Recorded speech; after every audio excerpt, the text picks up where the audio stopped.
नमस्कार विद्यार्थियों। आज हम देखेंगे बच्चे और सीखना। ये एक ऐसा शब्द है, अक्सर हमारे जीवन में सीखना आता ही रहता है। ये ऐसा शब्द है, इससे हम अछूते नहीं रहते। बच्चे एक शिक्षक होने के नाते कैसे सीखते हैं हमें जानना भी होता है। तो ये सीखना होता क्या है, ये प्रश्न हमारे पास कई बार परेशान करते हैं। आज इसीलिए इस विषय को उठाने का प्रयत्न किया है, बच्चे और सीखना। जी हाँ, खाना पीना, चलना बोलना, बहुत सारी क्रियाएं हैं जो निरंतर बच्चे के जीवन में सीखने के परिणाम स्वरूप आती हैं।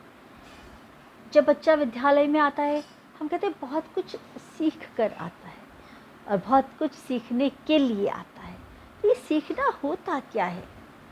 ये क्रिया कभी चेतन होती है, कभी अचेतन होती है, कभी तीव्र होती है तो कभी मंद होती है। इसके बारे में कुछ भी ऐसा निश्चित कहा नहीं जा सकता। तो इस क्रिया को समझना तो बहुत ज़रूरी है। जी हाँ, इसे हम एक मोटे तौर पे यदि देखें कि सीखना व्यवहार में परिवर्तन है। जी हाँ, गिलफोर्ड का भी यही मानना था कि व्यवहार के परिणाम स्वरूप व्यवहार में कोई परिवर्तन आता है, उसे हम सीखना कहते हैं। देखिए, शब्दों पर ध्यान दीजिएगा। व्यवहार के परिणाम स्वरूप व्यवहार में जो परिवर्तन आता है, उसे हम सीखना कहते हैं। कोई चीज़ जब हम कर रहे हैं फिर दोबारा उसको कर जाते हैं तो वो सीखना हो जाता है। तो कहीं ना कहीं हमारे व्यवहार में जो परिवर्तन, सीखना ये परिभाषित हो गया, गिलफोर्ड के द्वारा दी गई परिभाषा है ये। और दूसरा जो इसको ध्यान देने योग्य बिंदु है वह है सीखना व्यवहार का संगठन है। सीखना व्यवहार का संगठन है। जी हाँ, गैरेट बहुत बड़े मनोवैज्ञानिक हुए हैं जिन्होंने यही चीज़ कही कि सीखना वो प्रक्रिया है जिसके द्वारा हम अपनी अनुक्रियाओं को अपनी आदतों में संगठित करते और सीख जाते। हम अपनी अनुक्रियाओं को अपनी आदतों में संगठित करते हैं और एक संगठित व्यवहार का प्रारूप परिवर्तित हो जाता है, उसे हम सीखना कहते हैं। जी हाँ, जैसे बच्चे का बैठना सीखना या चलना सीखना खड़े होकर या बोलना सीखना, तो इसके लिए कोई एक तत्व जिम्मेदार नहीं होता। इसके लिए बहुत कुछ आंतरिक अंग, बाहरी वातावरण और भी बहुत सारे तत्व हैं जिम्मेदार। जब उन सब चीज़ों का एक संगठित समन्वय स्वरूप तैयार होता है तब हम सीखते हैं। इससे जो एक तीसरा बिंदु जो सामने आता है वह है कि सीखना नए अनुभवों का पुष्टिकरण है। जी हाँ, सीखना नए अनुभवों का पुष्टिकरण है। जैसे आपने कोई अनुभव लिया और उस अनुभव को अपने व्यवहार में अभिव्यक्त किया तो उस अनुभव को पुष्टिकरण प्राप्त हुआ। उससे सिद्ध हुआ कि आप कुछ सीख गए। मतलब आपके अनुभव को कहीं पुष्टिकरण किससे मिलता है? आपके व्यवहार से मिलता है। उसे ही हम सीखना कहते हैं। तो जो बच्चे ने कोई अनुभव लिया और उस अनुभव को व्यवहार में परिवर्तित कर दिया या उसका वो अनुभव उसके व्यवहार में दिखाई दे गया, तो उसे हम कहेंगे इसके ये अनुभव का पुष्टिकरण है। जी हाँ, इससे एक चीज़ और पता चलती है, एक शब्द और आता है इसके साथ में कि सीखना परिपक्वता का परिणाम है। कई बार परिपक्वता को और सीखने को एक ही परिणाम में हम लेते हैं कि ठीक है, बड़ा होएगा बच्चा सीख जाएगा, जैसे उम्र आएगी सीख जाएगा। मतलब परिपक्वता को सीखने का पर्याय मान लिया जाता है कई बार। और वैसे सीखना परिपक्वता का परिणाम है, ये स्वाभाविक भी है। तो एक ही विशेषता भी होगी कि सीखना व्यवहार परिपक्वता का परिणाम है। जब हमारे शरीर में, हमारे भीतरी अंगों में, बाहरी अंगों में एक परिपक्वता आती है, जो भी हमने कहा संगठन आता है, तो सीखने की जो प्रक्रिया है वो प्रारंभ हो जाती है, और वो जो प्रक्रिया थी उसको हम व्यवहार में अपना रूप में परिवर्तित कर देते हैं, जिसको हम सीखना भी बोल देते हैं। इसके लिए बहुत सारे कारक जिम्मेदार हैं। जैसे पहला कारक तो है अनुकरण द्वारा सीखना। जी हाँ, बालक जैसा देखता है वैसा करना सीखता है। तो करते हुए देखने पर उस क्रियाओं को अपने अनुभव में लाने की इच्छा पैदा होती है। तो जो सबसे पहली सीखने का जो महत्वपूर्ण कारक है वो यही है, अनुकरण द्वारा।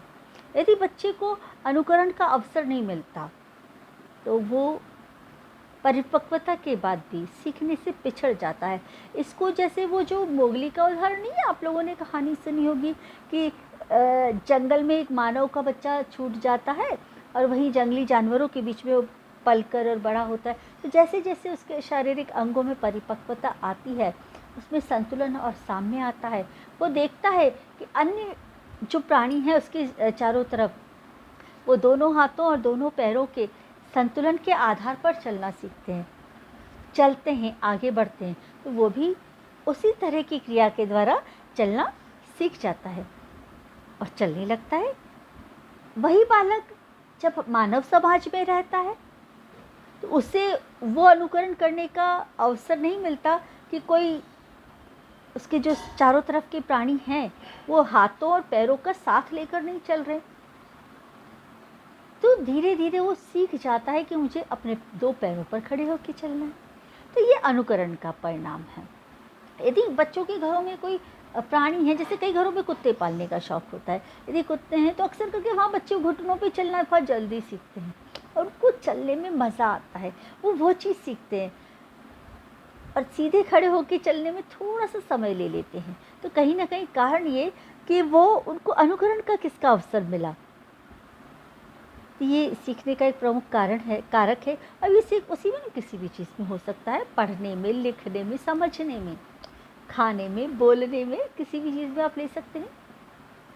अगला जो बिंदु महत्वपूर्ण कारक है वह है अवसर द्वारा। बालक ने अनुकरण तो किया पर उसको खुद को कितने अवसर मिल पाए उससे वो सीखता है। कई बार बच्चा अवसर ही नहीं, परिपक्वता हो गई, अनुकरण भी कर रहा है वो, पर उसको स्वयं को वो करने के अवसर नहीं है, तो वो नहीं सीख पाता। जैसे छोटे बच्चे को हम लगातार गोद में रखते हैं, पालने में ही रखते हैं, तो वो उठना, बैठना, चलना समय पर नहीं सीख पाता, थोड़ा सा समय ले लेता है। क्यों? क्योंकि उसको वो अवसर नहीं मिला। देखिए छोटा सा उदाहरण ना, कई बार 7-8 महीने का, 10 महीने का बच्चा यदि पानी में गिर जाते तो हाथ पैर ऐसे ऐसे ऐसे मार के और वो चलना सीख जाता है, अपने आप को बचाने की तो कोशिश करता ही है, छपक छपक, और उसको तैरना आ जाता है। जबकि इतना छोटा बच्चा तैरना सीख जाएगा, हम सोच भी नहीं सकते थे। उसको वो अवसर मिला, अचानक में मिला, भले उसको आ गया। या बच्चा जैसे नीचे चल रहा है या गिर गया है तो हमने उसको तुरंत उठा लिया, तो उसको उठकर गिरने के बाद कैसे खड़ा होना नहीं आ पाता। यदि उसको संभाला नहीं किसी ने तो उसको खुद को ही अपने आप को झाड़ के और उठना होता है, तो उसको अपने आप संभलना और संभल कर चलना स्वतः ही आ जाता है। तो कहीं ना कहीं ये अवसर का परिणाम है।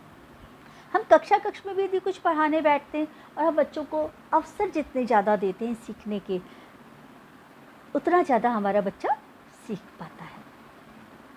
तो अवसर, बारंबारता आ गई तो तीसरा कारक फिर आ गया कि अभ्यास द्वारा। किसी भी अवसर की यदि बारंबारता होगी, उसका अभ्यास होगा, तो स्वतः ही बालक उस चीज़ को सीख जाएगा। और यदि वो अवसर बार बार नहीं मिला, उस क्रिया की बारंबारता नहीं हुई, उस क्रिया के प्रति अभ्यास नहीं हुआ, तो जानकर समझकर भी वो सीखने में तब्दील नहीं हो पाएगा।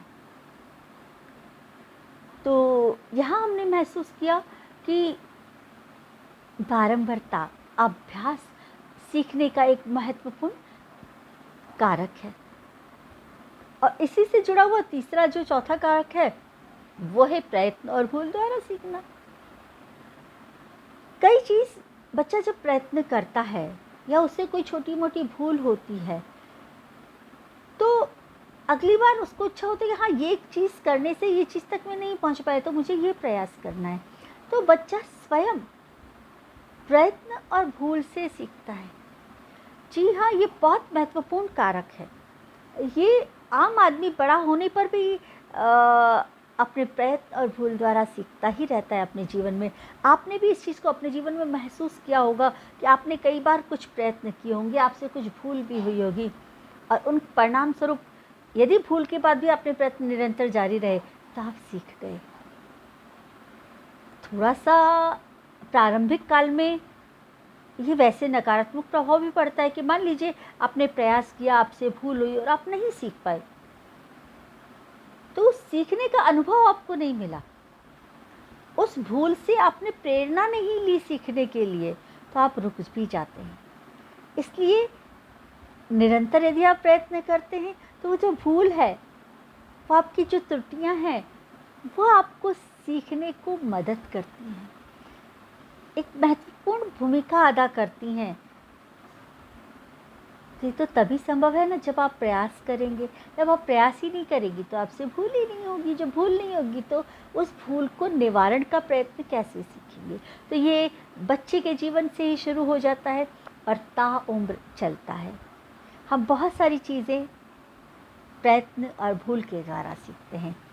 तो हमें कोशिश करनी है कि बच्चों को पूरे अवसर दें जहाँ वो अपने आप को अभिव्यक्त करने के प्रयत्न कर सकें, भूल भी करें और खुद सीखें। क्योंकि यदि हम उनके लिए सारा वातावरण तैयार करके देते हैं कि ये नहीं, ऐसे नहीं, वैसे नहीं, तो बच्चा एक सेट फॉर्मेट में बड़ा होता है, वो खुद स्वयं से कुछ सीखने की स्थितियों में नहीं आ पाता।